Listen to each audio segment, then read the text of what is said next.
This channel does not promote any violent, harmful, or illegal activities. All content provided by this channel is meant for an educational purpose only.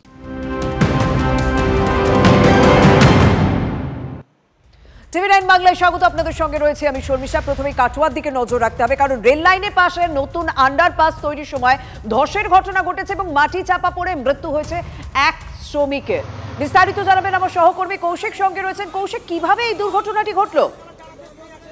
দেখো, কেতুগ্রামের Komarpur station লাগোয়া একদম আন্ডারপাসের কাজ চলছিল আজ সন্ধ্যা নাগাদ, এবং সন্ধ্যা নাগাদই আচমকায় কিন্তু এক পাশের মাটি, সেই মাটি ধসে একজন শ্রমিক, ঠিকা শ্রমিক, সে কিন্তু মাটির নিচে চাপা পড়ে যায় এবং দ্রুত তাকে মাটি সরিয়ে উদ্ধার করে স্থানীয় স্বাস্থ্য কেন্দ্রে নিয়ে আসা হলে তাকে মৃত বলে জানানো হয়। এবং যেটা জানা গেছে যে খবর পেয়ে কিন্তু ইতিমধ্যে ঘটনাস্থলে ছুটে এসেছে পুলিশের রেল পুলিশ সহ রেলের আধিকারিকেরা, এবং জানা গেছে যে আমোদপুর কাটোয়া শাখায় এই কাজের জন্য আজ কিন্তু লাইনে ব্লক ছিল, এবং যেভাবে মাটি কাটা হচ্ছিল, মাটি কাটার পর কিন্তু দুই সাইডে যে গার্ড দেওয়ার কথা, সেই গার্ড না দেওয়াতেই কিন্তু এই ঘটনা হতে পারে, এমনটাই কিন্তু মনে করা হচ্ছে, যদিও আধিকারিকরা কিন্তু এখনো পর্যন্ত কিছু জানাতে চাইনি।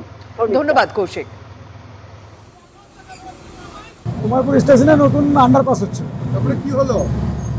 তারপরে বেশ কাজ চলছিল, মাটি কাটা চলছিল কাজ দিয়ে যাই হোক একটু হালকা ধস নেমেছে আমাদের স্ল্যাব নামার পরে, একটা গার্ডের মানে হালকা ধস নেওয়ার পরে পড়ে যায়, তিনি যাই হোক একটা অ্যাক্সিডেন্ট হয়েছে। হালকা অ্যাক্সিডেন্ট বলতে কিরকম?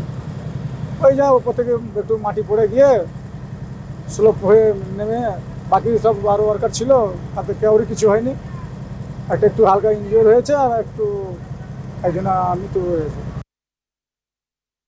কেতুগ্রামে রেলের আন্ডারপাস তৈরি করতে গিয়ে মাটি চাপা পড়ে একজন শ্রমিক মৃত্যু, দুজন আশঙ্কাজনক। কি ঘটনা ঘটেছে একটু যদি বলেন। না, মৃত্যু খালি একজনেরই মারা গেছেন, মানে যেটুকু খবরে পাওয়া গেছে, সেহেতু কাজের সময়, কাজ করার সময় একজন লেবারের ওপর, কন্ট্রাক্টর লেবার, তার উপরে মাটি চাপা পড়ে যায় এবং যত শীঘ্র সম্ভব তাকে উদ্ধার করে হসপিটালে পাঠানোর ব্যবস্থা করা হয়, নিকটবর্তী হসপিটালে। কিন্তু আনফর্চুনেটলি মানে হসপিটালে নিয়ে যাওয়ার পরে ওনাকে মৃত ঘোষণা করা হয়। কাজ কি বন্ধ রাখা হবে না চালু থাকবে ওই জায়গাটায়? না, চালু থাকবে, কাজ তো চালু থাকবে। রিজন মানে stray incident, very unfortunate incident, no doubt. হ্যাঁ, এনিওয়ে মানে এখন কি বলা যেতে পারে, ডেস্টিনির ওপরে তো কারো হাত নেই।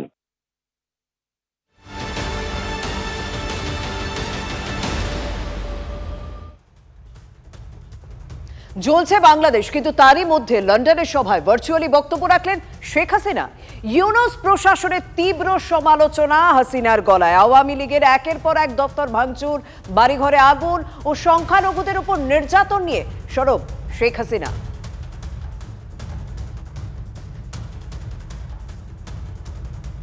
আমরা অন্তত এটুকু বলতে পারি যে আজকে আমরা বিজয় দিবসটা এমন একটা অবস্থা পরিবেশে পালন করছি যেখানে মানুষের কথা বলার অধিকার নাই, ন্যায় বিচার করার অধিকার নাই, মৌলিক অধিকার থেকে মানুষ বঞ্চিত। এটাই হচ্ছে সবথেকে দুঃখের। 2024 সাল, এই সময় যারা আমাদের আওয়ামী লীগের হাজার হাজার নেতা কর্মীকে হত্যা করা হয়েছে, পুলিশকে বাহিনীকে হত্যা করা হয়েছে, সংখ্যালঘুদের হত্যা করা হয়েছে, তাদের বাড়িঘর লুটপাট, মসজিদ, দরবার, দরগা শরীফ, মন্দির, গির্জা, প্যাগোডা ধ্বংস করা হয়েছে। আর আমাদের আওয়ামী লীগের সম্পূর্ণ জেলা, উপজেলা, ইউনিয়ন পর্যায় পর্যন্ত বাড়ি ঘর, ব্যবসা প্রতিষ্ঠান অগ্নিসংযোগ করা হয়েছে, প্রতিটি প্রতিষ্ঠানে অগ্নিসংযোগ করা হয়েছে, লুটপাট করা হয়েছে। আর এই থানাগুলিতে আগুন দেওয়া হয়েছে, পুড়িয়ে পুলিশ হত্যা করেছে। আমার সময় তো সংবাদপত্র, টেলিভিশন, রেডিও, সোশ্যাল মিডিয়া সবই তো সম্পূর্ণ স্বাধীনতা ভোগ করেছে, যার যখন যেরকম আলোচনা করা দরকার করেছে, টক শোতে যত রকমের সমালোচনা করা তারা করেছে। ইউনূস সরকারের তীব্র সমালোচনা শোনা গেল শেখ হাসিনার গলায়, কিন্তু তাদের উপর মানে বাংলাদেশে বর্তমান সরকারের উপর কি কোনো প্রভাব ফেলছে শেখ হাসিনার এই বক্তব্য? আমার সঙ্গে সহকর্মী সুমন কল্যাণ রয়েছেন। সুমন, কি জানা যাচ্ছে এখনো পর্যন্ত, মানে এই যে এই উত্তাল পরিস্থিতি বাংলাদেশে, তারই মাঝে লন্ডনে ভার্চুয়ালি বক্তব্য রাখলেন শেখ হাসিনা, কিন্তু তাতে কি কোনো যায় আসে বাংলাদেশের বর্তমান সরকারের, অন্তর্বর্তী সরকারের? একেবারে দেখো, একটা বিষয় যদি তুমি কিছুদিন আগেকার একটা খবর লক্ষ্য করো যে হাসিনার যে কোনো বক্তব্যকে নিষিদ্ধ ঘোষণা করার জন্য তারা আদালতে গেছে, আদালত থেকে রায় বের করেছে এবং সোশ্যাল মিডিয়ার উপর চাপ সৃষ্টি করছে হাসিনা যেন কোথাও কোনো বক্তব্য দিতে না পারে। অর্থাৎ আজকে হাসিনা যে বক্তব্য রাখবেন লন্ডনে এবং জাপানে, সেটা কিন্তু বাংলাদেশ সরকার আগে থেকেই জানতো, ইউনিসের প্রশাসনও জানতো, আর সেই তারা বাধা দেওয়ার জন্য তেড়ে ফুড়ে নেমেছিল, কিন্তু বাধা দিতে পারেনি। হাসিনা আজকে বক্তব্য রেখেছেন লন্ডনের প্রবাসীদের সভায়, অত্যন্ত তাৎপর্যপূর্ণ। তিনি যে বার্তা দিয়েছেন গোটা বিশ্বকে, পাশাপাশি প্রবাসীদের যারা আওয়ামী লীগের কট্টর সমর্থক তাদেরকে, যে 2007 সালেও প্রবাসীরা তাকে বাংলাদেশে ঢুকতে সহযোগিতা করেছিলেন, এবারও প্রবাসীরা তেড়ে ফুড়ে নেমেছেন এবং বাংলাদেশের পাশে আছেন। ফলে সেই 2007 সালের পুনরাবৃত্তি আবারও যে ঘটতে পারে, এই বার্তাটা কিন্তু দিতে চাইলেন হাসিনা। আর এই বার্তা শোনার জন্যই গোটা বাংলাদেশ জুড়ে কিন্তু একটা রেল করে রব উঠেছিল যে আজকে হাসিনা কি বলেন। সব মিলিয়ে অত্যন্ত তাৎপর্যপূর্ণ আজকে হাসিনার এই লন্ডনের সভায়। একদম, অনেক ধন্যবাদ সুমন। তার মানে 2007-এর যে পরিস্থিতি তৈরি হয়েছিল, সেই পরিস্থিতি আবারও কি হতে পারে বাংলাদেশে, সেই সম্ভাবনাটা কোথাও একটা উস্কে দিলেন শেখ হাসিনা। ধন্যবাদ সুমন।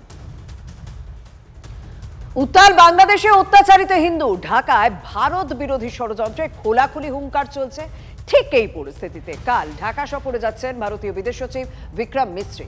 অন্তর্বর্তী সরকারের বিদেশ মন্ত্রকের প্রধান উপদেষ্টা এবং সচিবের সঙ্গে তার বৈঠক হওয়ার কথা রয়েছে, কথা হতে পারে মোহাম্মদ ইউনূসের সঙ্গে। অত্যন্ত গুরুত্বপূর্ণ এই সফর কতটা ফলপ্রসূ হয় সেদিকেই তাকিয়ে রয়েছে আন্তর্জাতিক মহল।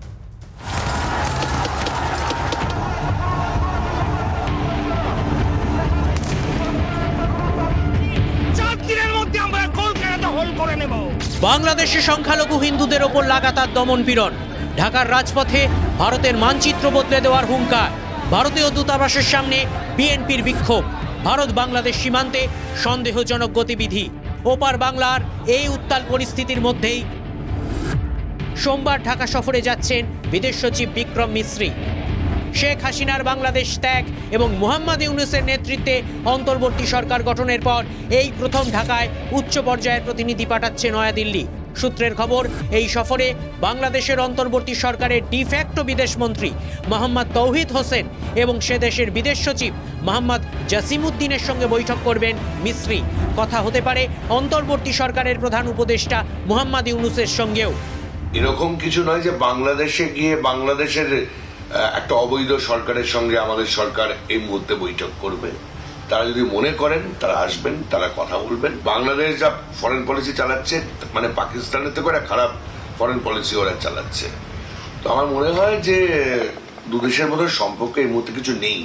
তবু আমরা ভাষার কথা ভেবে, পার্শ্ববর্তী রাষ্ট্রের কথা ভেবে আমরা আমাদের দিক দিয়ে ব্যবহারগুলো ভালো করছি। আগামী দিনটা বাংলাদেশিদের পক্ষে খুব একটা ভালো হবে বলে মনে হচ্ছে না। পর্যবেক্ষক মহলের মতে এই বৈঠকে ধর্মীয় সংখ্যালঘুদের ওপর আক্রমণের বিষয়টি তুলে ধরতে পারেন ভারতের বিদেশ সচিব। উল্টো দিক থেকে আওয়ামী লীগের প্রধান নেত্রী শেখ হাসিনাকে ঢাকায় প্রত্যর্পণের দাবিটি তোলা হতে পারে বলে মনে করা হচ্ছে। তাৎপর্যপূর্ণ বিষয়, ভারতীয় বিদেশ সচিবের ঢাকা সফরের আগের দিন গুলশানে ভারতীয় হাইকমিশনের সামনে বিক্ষোভ দেখায় খালেদা জিয়ার দল বাংলাদেশ ন্যাশনালিস্ট পার্টি। ইন্ডিয়া এই মুহূর্তে একটা বড় মানে ওয়ার্ল্ডের কাছে একটা বড় ফেস। ইন্ডিয়ার যদি কন্টিনিউয়াসলি বাংলাদেশ সম্পর্কে রিপোর্ট দিতে থাকে, সেটা বাংলাদেশের ফরেন পলিসির ক্ষেত্রেও ভালো হবে না, কারণ বাংলাদেশ অনেক বেশি ডিপেন্ডেন্ট ইন্ডিয়ার উপরে।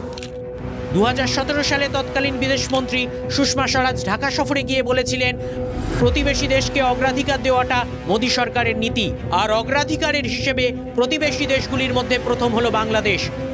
অথচ সেই বাংলাদেশের মাটিতেই এখন খোলাখুলি ভারত বিরোধী কার্যকলাপ চলছে।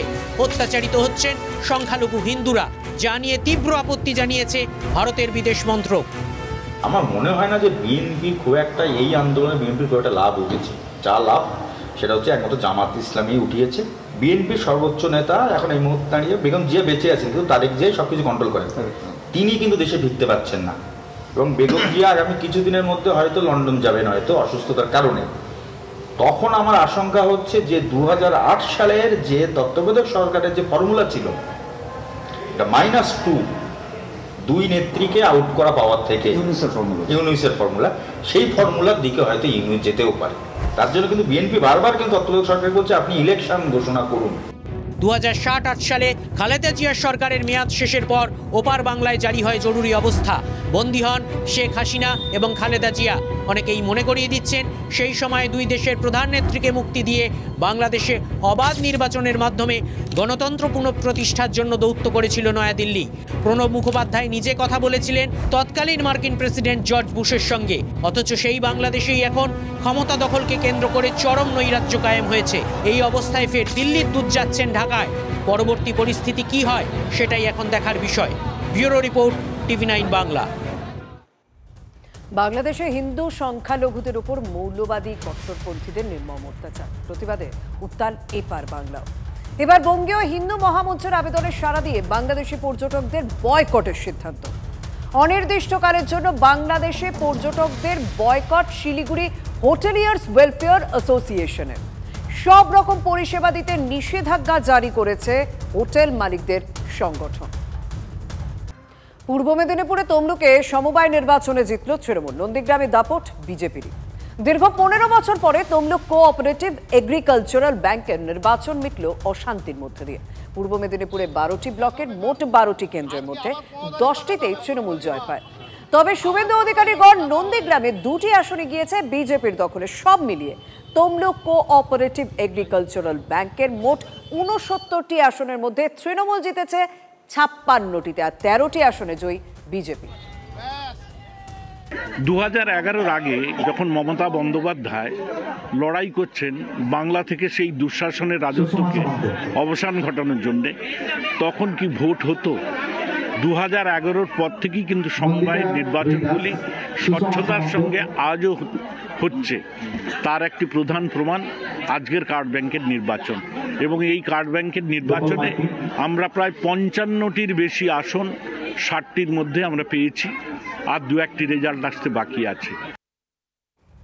সমবায় ভোটেও হিংসায় লাগাম নেই। এই সমবায় ভোটে রবিবারে রীতিমতো উত্তপ্ত হয়ে উঠেছিল নন্দীগ্রাম। সমবায় ভোট ঘিরে তুলকালাম কাণ্ড বাঁধল কোলাঘাট এবং পাঁশকুড়াতে।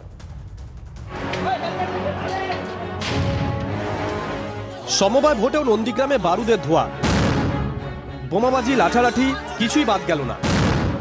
তমলুক কোঅপারেটিভ এগ্রিকালচার সোসাইটির ভোট ছিল রবিবার। ত্রিমুখী লড়াই হলেও মূল প্রতিদ্বন্দ্বী তৃণমূল বিজেপি। ভোট ঘিরে সকাল থেকে চাপা উত্তেজনা ছিল 1 নম্বর ব্লকের কাঞ্চননগর হাইস্কুলের সামনে। 144 ধারা উপেক্ষা করেই জমায়েত করেন তৃণমূল বিজেপি কর্মী সমর্থকরা। ভোট পর্ব বেশ কিছুক্ষণ চলার পরেই রণক্ষেত্র চেহারা নেয় গোটা এলাকা। পুরো দখল করে ছাপ্পা মারছে বিজেপি। তৃণমূলের লোকেরা বুথের আশেপাশে ঝামেলায় জড়িয়ে পড়েন। আচমকাই শুরু হয় বোমাবাজি, লাঠির লড়াই। মুহুর্মুহু বিস্ফোরণে কেঁপে ওঠে গোটা এলাকা। বিজেপি 3 জন ও তৃণমূলের 5 জন জখম হন বলে খবর। ঘটনাস্থলে যান তমলুকের প্রাক্তন বিজেপি সাংসদ দিব্যেন্দু অধিকারী। রেয়াত করা হয়নি সংবাদ মাধ্যমকেও। বোমার স্প্লিন্টার লাগে TV9 বাংলার প্রতিনিধি কনিষ্ক মাইতির হাতে। লাঠির গায়ে জখম আমাদের চিত্র সাংবাদিকও। নগর স্কুলের ঠিক অদূরে এখানেই বোম চার্জ হচ্ছে, আর রীতিমতো এই বোম চার্জকে ঘিরে আতঙ্ক ছড়ায় এলাকায়। স্থানীয় মানুষজন রীতিমতো তারা শঙ্কিত যে সমবায় নির্বাচনকে কেন্দ্র করে যদি এই ধরনের বোম চার্জ হয় তাহলে তাদের নিরাপত্তা কোথায়। ভোটে অশান্তির জন্য দিব্যেন্দুর দিকে আঙুল তৃণমূলের, পাল্টা শাসককে দোষারোপ বিজেপির। মানুষ তার গণতান্ত্রিক অধিকার প্রয়োগ করছিলেন, কিন্তু আমরা দেখতে পেলাম দিব্যেন্দু অধিকারী তিনি কাঁথি এবং খেজুরি থেকে প্রচুর বহিরাগতকে নিয়ে এসে এলাকাকে অশান্ত করলেন। এবং আমাদের 2-2 4 করতে সমস্যা হচ্ছে না, দিব্যেন্দু অধিকারীর এই নির্বাচন ক্ষেত্রে প্রবেশ এবং বোমবিগের আওয়াজে পুরো এলাকা কেঁপে ওঠা। এইভাবে এই অরাজক যে অবস্থা, মানুষকে মানুষের ভোট না দিতে দিয়ে ছাপ্পা মেরে নির্বাচনে জেতা মমতা বন্দ্যোপাধ্যায় সরকারের একটা ট্র্যাডিশনে পরিণত হয়েছে। শুধু নন্দীগ্রাম নয়, সমবায় ভোট ঘিরে উত্তেজনা ছড়ায় কোলাঘাটেও। বিজেপির অভিযোগ, দেউলিয়া হাই স্কুলে ভোট দিতে আসার সময় বিজেপির ভোটারদের পথ আটকায় তৃণমূলের স্লিপ হাতে ধরিয়ে দেয়। এরপরেই দুপক্ষের মধ্যে বচসা, ধস্তাধস্তি। তৃণমূল বিজেপির সংঘর্ষে উত্তপ্ত হয়েছে পাঁশকুড়াও। পুলিশের সঙ্গে বাদানুবাদ শুরু হয়ে যায়। ভোট মানেই হিংসা, এই ছবিতেই অভ্যস্ত বাংলা। সমবায় ভোটেও ঝরছে রক্ত, বোমাবাজি, মারামারি সবই হচ্ছে। বড় ভোটে কি হবে? আতঙ্ক তো হবেই। পূর্ব মেদিনীপুর থেকে কনিষ্ক মাইতির রিপোর্ট, TV9 বাংলা।